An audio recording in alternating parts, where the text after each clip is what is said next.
সাংগঠনিক কার্যক্রম নিষিদ্ধ ঘোষণার পর ঠাকুরগাঁ জেলা আওয়ামী লীগের কার্যালয় দখল নিয়েছে জুলাই যোদ্ধারা।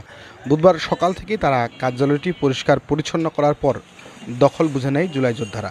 জুলাই যোদ্ধারা বলছেন, পরিত্যক্ত কার্যালয়টি স্থানীয় যুবকদের মাদক থেকে বিরত রাখতে ক্লাব গঠন করে সামাজিক সচেতনতামূলক কার্যক্রম পরিচালনা করবেন তারা। একই সাথে স্বাস্থ্য সচেতন করতে ব্যায়ামের প্রস্তুতির পরিকল্পনা রয়েছে তাদের।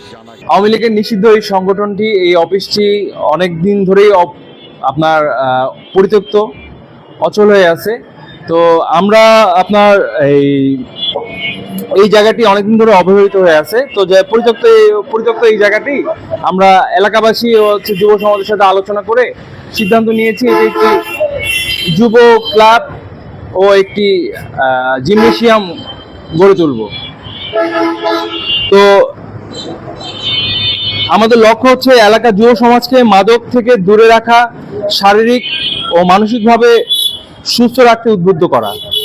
এই ক্লাবটি শুধু জুলাই যোদ্ধাদের জন্য নয়, বরং এলাকার সকল যুব সমাজের জন্য উন্মুক্ত থাকবে। এখানে ক্রীড়া, সংস্কৃতি এবং উন্নয়নমূলক কাজ পরিচালিত হবে। আমরা বিশ্বাস করি এই উদ্যোগটি অপরাধমূলক কার্যক্রম থেকে যুব সমাজকে দূরে রাখবে এবং একটি সুন্দর ও গঠনমূলক জীবনের দিকে এগিয়ে যাবে। আমাদের এটাই প্রত্যাশা। ধন্যবাদ। জুলাই যোদ্ধা কার্যালয় লাগবে।